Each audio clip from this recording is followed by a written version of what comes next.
예. 프로필렌의 두 번째 공정인 프로필렌을 산화시키는 공정. 그랬을 때 프로필렌 옥사이드를 이용하는 방법인데 요즘에 이런 직접 산화법은 잘 써먹지는 않습니다. 왜냐면은 메틸과 먼저 산화가 되기 때문에 그런 거 안 좋고 이제 간접적으로 이제 크로로하이드렌을 통해서 가는 방법. 프로필렌을 여기 HOCl을 하이드록시크로라이드를 집어넣은 물하고 이제 염소 집어넣는 거죠. 그러면은 이쪽은 크로로가 붙고 이쪽은 알코올이 붙은 그런 거 형태로 갑니다. 크로로 히드로겐 형태니까 가는 거니까 이쪽에 CL이 돼서 나중에 여기는 알코올로 가고 프로필 알코올이고 이거는 프로필 크로라이드가 만들어집니다. 그래서 이런 것들이 또 촉매에 의해서 무슨 촉매? 칼슘 촉매인가요? 칼슘 촉매에 의해서 에폭사이드가 만들어집니다. 그래서 이런 에폭사이드를 통해서 프로필렌 옥사이드를 만드는 방법은 직접 만들어지는, 즉 이중결합이니까 여기다가 직접 산소를 집어넣으면, 퍼옥사이드 집어넣으면 가는 방법은 써먹지 않는다. 그렇지만 이렇게 돌아서 가는 방법, 좀 돌아갔죠, 이렇게. 그죠?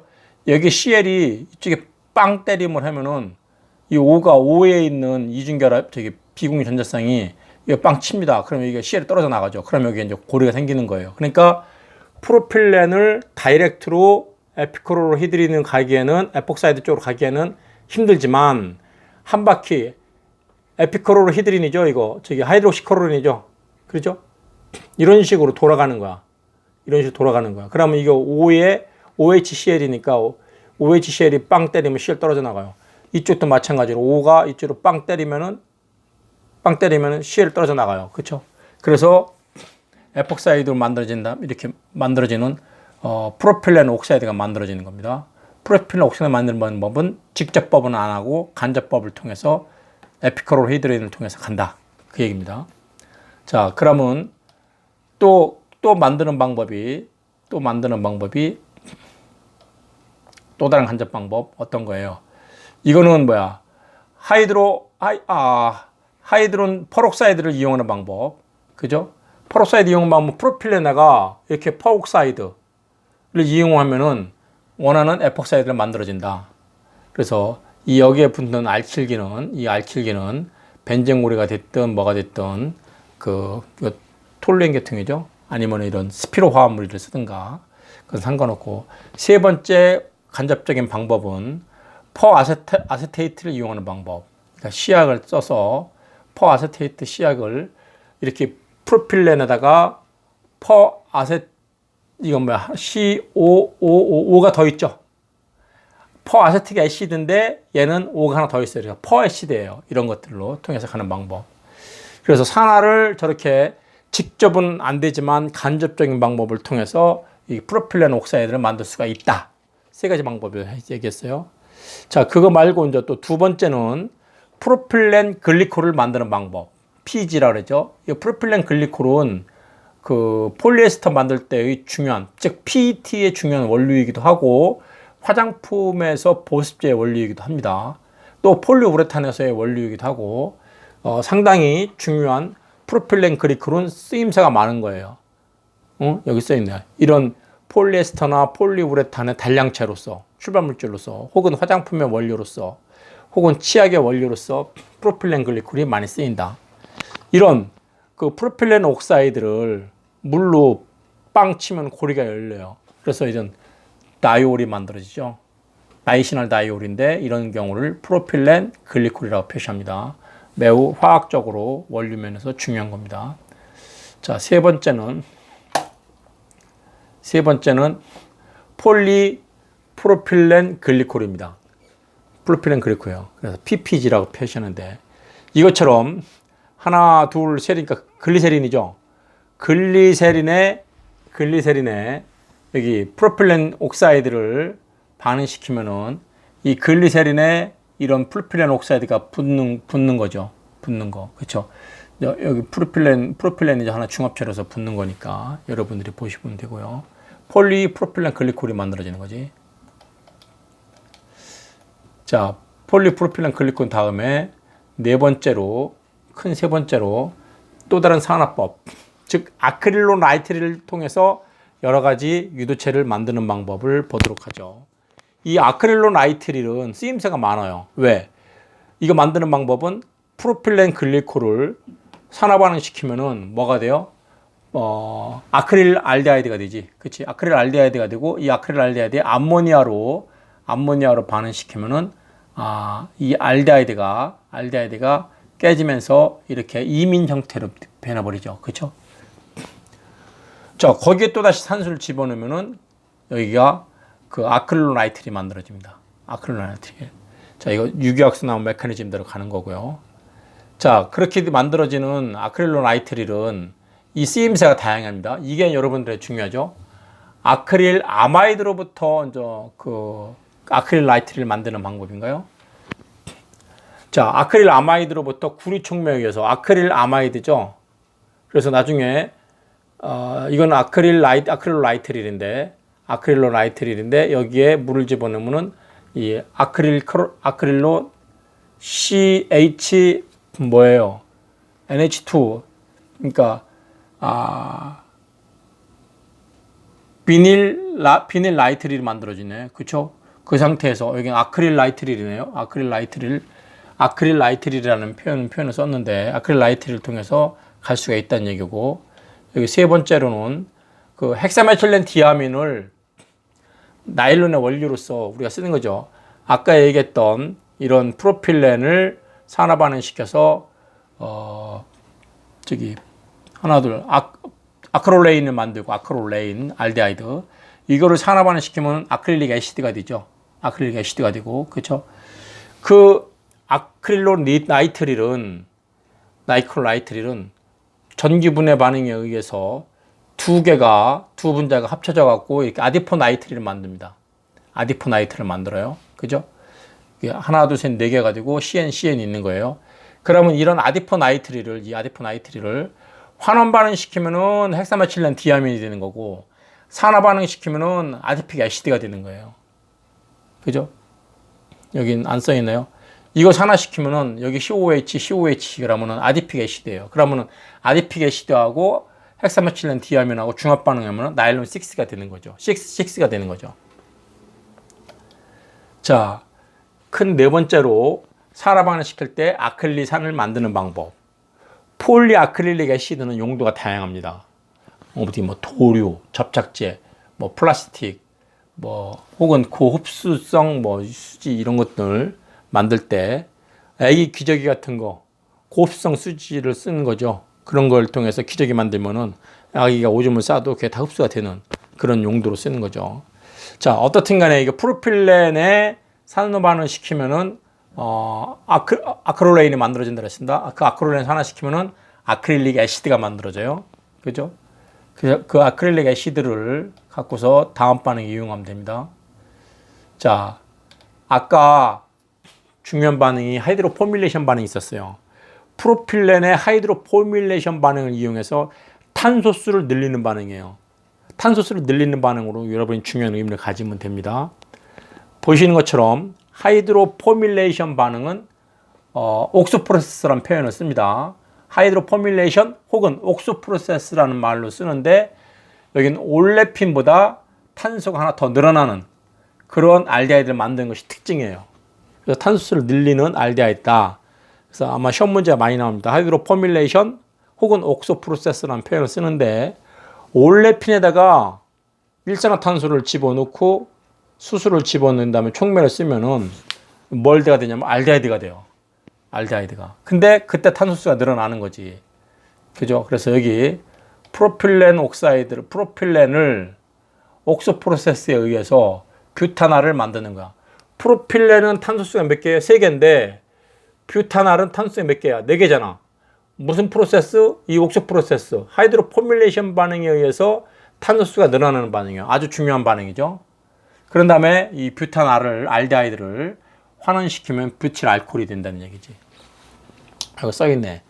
프로필렌 플러스 일산화탄소 플러스 수소. 이게 이제 옥수 프로세스 하이드로포밀레이션 반응의 기본식이죠. 그러면은 여기는 탄소수가 하나 늘어난 뷰틸 알데하이드가 만들어지는 거지. 그죠?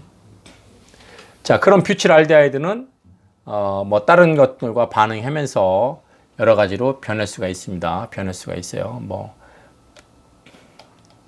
그 하이드로 포뮬레이션 반응만 여러분이 관심 가지면 되고요. 자, 그러면 또 이제 큐멘법에 의한 방법인데, 이 큐멘법도 시험 문제에 많이 나오는 것이 큐멘법에 의한 아세토닌의 제법, 페놀의 제법입니다. 그죠? 자, 큐멘법은 이런 프로필렌에 벤젠에다가 알키라 반응이죠. 벤젠 알키라 반응, 산촉매에 의한 알키라 반응.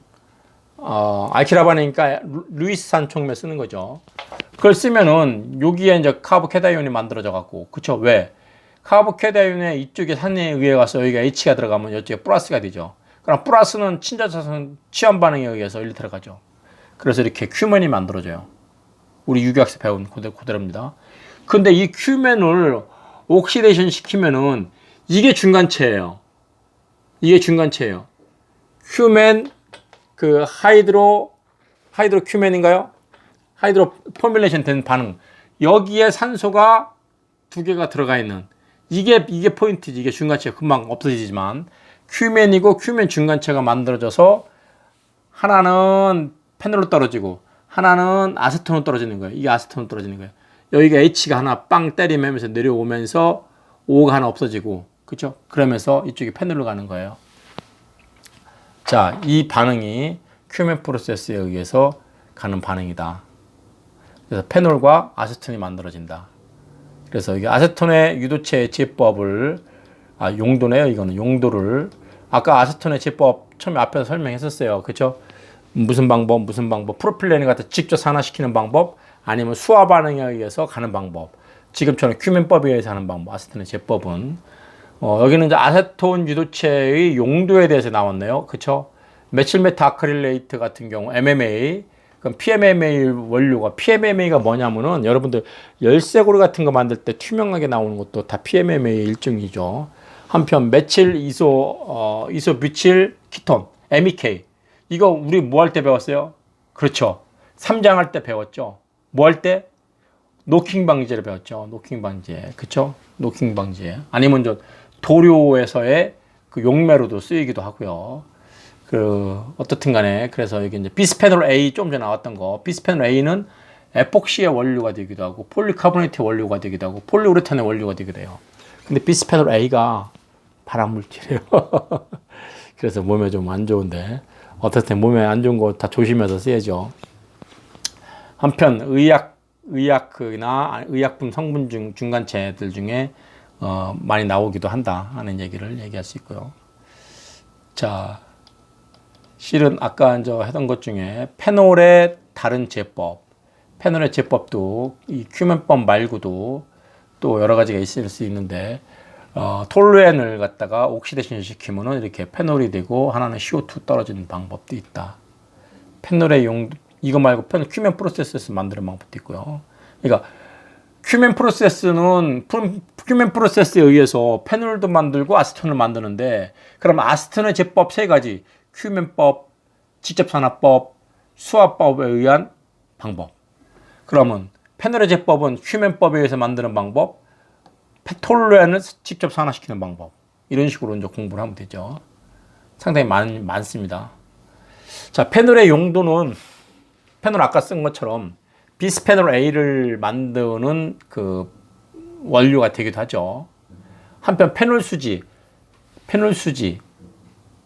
혹은 아닐린 등을 만드는 원료로서, 그래서 염료나 의약품이나 농약이나 계면활성제 등등에서 많이 쓰이는 정밀하게 원료 물질들이죠.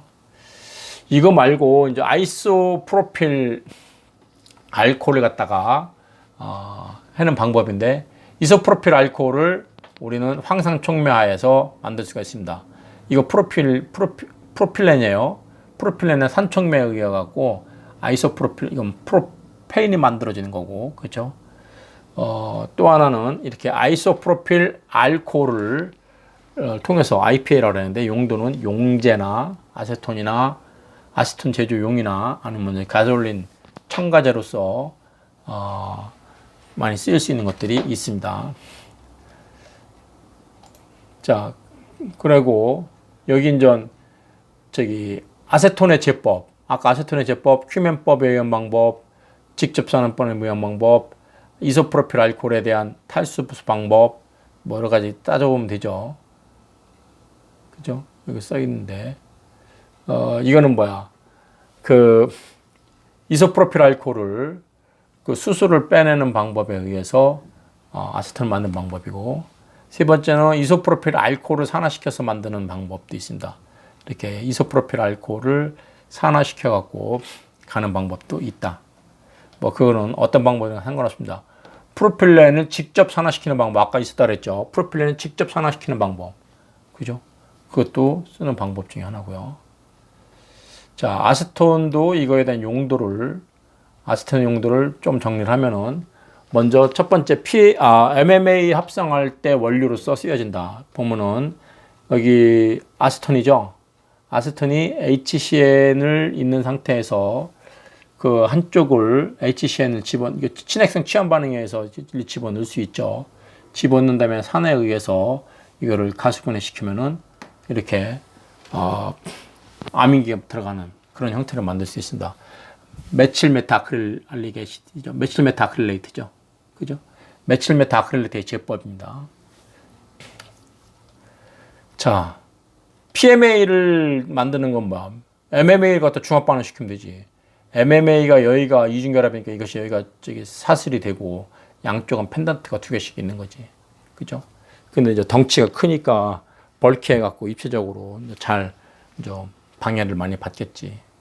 한편 PMMA 용도는 다양하죠. 투명성이 있다 그랬어요. 아까 열쇠고리 같은 거 만들 때 속에다가 뭐 청운대학교라고 쓴 다음에 여기서 이게 만들면 투명하잖아요. 열쇠고리 같은 거 투명한 것처럼 그 투명한 아크릴 만드는 거지. 폴리메칠메타 아크릴레이트니까. 그죠? 내광성, 그 햇빛의 그 광택에 이제 잘 견디고, 내충격성, 강도가 좋죠. 그죠? 혹은 뭐 우수한 뭐 자동차 혹은 전기 제품 등등의 그 충격을 많이 그 견딜 수 있으니까. 그래서 지금 저 점차 자동차도 철판으로 두껍게 만들던 것을 그 빡치게 했을 때 그 안전하게 해서 두껍게 하는 건데, 이런 식으로 PMMA 같이 아주 튼튼한 플라스틱은 일단은 강도는 철판의 몇 배 되는데 무게는 철판보다 몇 분의 1로 가벼우니까, 차가 가벼우면 가벼운 만큼 연비가 좋아져요, 나빠져요? 연비가 좋아지죠. 차가 육중하면은 그 무게 때문에 우리가 뭐 저 에쿠스 같은 거 연비 8km 막 이렇게 되잖아요. 근데 조금 날렵한 소나타 같은 거 연비가 막 10km 넘어가잖아요. 그게 이제 차체 무게 때문에 그런 거죠. 그래서 차체 무게를 어떻게 하면은 가볍게 만드느냐가 안전하고 가벼운 거죠. 충격에 잘 견디고 가볍게 만드는 것이 화두죠. 그래서 자동차를 연구하는 화공쟁이 중에 고분자는 사람들이 무지 많아요. 저런 충격에 강하고, 그리고 강하면서도 내구성이 있고 충격이 강하면서도 또 이게 값도 싸고 오래 운행하고. 앞으로 이제 전기차가 이제 개발되면 또 어떻게 되겠어요? 더 가벼워져요. 더 가벼워져요. 왜? 자율주행차가 되면 어떻게 돼? 이제 뭐 전기차 그러면 뭐가 없어요? 엔진이 없어요. 엔진 자체가 무게가 나가는데 그게 없어요. 엔진은 보통 주물 틀에 의한 실린더 룸을 만들고 그 안에 피스톤이 4기통, 4기통 혹은 6기통 만들어서 움직이니까 그 무게가 무지 많아요. 그리고 외부부터 빡치게 해서 다치니까 튼튼한 철제 비무를 만들고 두꺼운 철판을 깔아요. 근데 자율주행차가 되면은 로봇이 운전하는 거잖아요. 로봇이. 그죠? 그러니까 사고를 미연에 방지해야 되는 거죠. 센서가. 그게 자동제어로. 그러다 보니까 충격을 웬만하면은 안 하지. 그러니까 지금처럼 철판을 이렇게 두껍게 할 필요가 없어요. 플라스틱으로 가볍게 만든으로도 충격에 웬만한 거 갖고도 된다는 얘기예요. 그러면은 뭐예요? 자동차의 무게가 가벼워져요. 지금 웬만한 차 1톤이에요. 차체 무게가. 근데 그것이 가벼워진다는 얘기예요. 그러면 뭐야? 연비가 좋아지고 더 빨리 달리는 거죠. 이제 그런 것도. 실제 전기차 보면은 그 차에 타면은 그냥 네모 박스에 빈 깡통 같은 거예요. 의자만 있어요. 저도 지난번에 코엑스에서 전기차 이렇게 세워놓은 거 보여주는 그런 그 홍보하는 팀에서 일부러 들어가 보니까 가운데가 텅 비었어요. 아무것도 없어요. 의자만 있어요. 왜냐면 앞에 엔진룸 있는 그런 게 다 필요 없어요. 운전대도 없어요. 운전석에도 그냥 아무것도 없어요. 그냥 컴퓨터만 있는 거예요. 앞으로 이제 이게 세계적으로 2035년 되면은 유럽을 중심으로 내연기관을 없앤다는 거잖아요. 그죠? 왜? 경유차. 응? 지난번에 얘기했죠. 경유차가 10년 전에 유럽 쪽에서 그 차세대 청정 엔진이다 그래갖고 경유차를 갖고서 했는데 결국에는 지금 공해의 주범이다 그래갖고 또 이제 퇴출 의견 모였어요. 결국에는 또 CO2 저감 기술, 휘발유가 됐든 경유가 됐든 전부 다 연소되면 뭐가 돼? CO2하고 물이 되죠. 그다음에 그 생성열 그것 때문에 그 에너지 갖고 움직이는 거잖아요. 그러다 보니까 어떻든 화석연료를 쓰지 말자 이거예요. 자동차에 화석연료를 쓰지 않겠다. 그럼 뭐 써? 전기차로 가야 되는 거죠. 배터리로 가야 되는 거죠. 지금 저 배터리가 우리나라는 여러분 잘 알다시피 LG화학이 무지 오랜 연구를 해왔죠. 그러다가 LG화학이 처음부터 그거에 대한 연구에 대한 시초를 삼았고 세계적으로 처음 그래서 지금도 막강하고요. 그거를 이제 삼성 SDI가 따라갔고 삼성 SDI가 옛날에 그 디스플레이 LCD 모니터 해다가 요즘에 이제 그 재미없으니까 이제 그 SDI가 이제 그런 저거 뭐야 배터리로 옮겼고 또 어디 있어요? SK 이노베이션인가요? 거기서는 전 SK 이노베이션은 뭐 하는데요? 정유 공장이잖아요. 근데 앞으로 이제 내연기관이 없어지면은 정유 공장에 휘발유 경유 뽑을 필요가 없는 거 아니야. 그럼 뭘로 가야 돼? 대체가 뭐야? 배터리로 가니까 SK도 배터리를 열심히 이제 생산하려고 생산해요. 그래서 미국에서 소송이 붙었어요. LG가 그동안에 거진 제가 알기로도 한 거진 15년, 20년 연구를 해왔는데 그 연구원들을 빼가갖고 SK에서 뭐 일을 한다. 그래서 특허가 이제 붙어갖고 지금 소송이 벌어져 있는 상태예요. 근데 이제 지금 많은 사람들이 LG의 그 10년 내공을 무시 못한다. 그러니까 SK는 단시간 내에 LG 인력을 빼갖고서 하려고 하는 거고 LG는 그거 오랫전에 해왔습니다.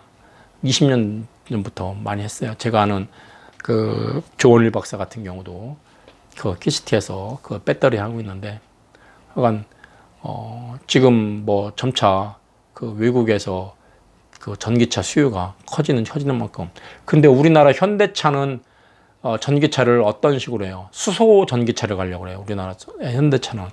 근데 이제 지금 전 일반 배터리로 가느냐 아니면 수소 전기차 쪽으로 가느냐 뭐 지금 어떻게 했느냐에 따라서 조금 뭐 저도 정확한 판단은 안 쓰는데 그래서 수소 전기차 때문에 수소를 주입할 수 있는 주유소 같은 그러니까 수소 스테이션이지 가스 스테이션이죠.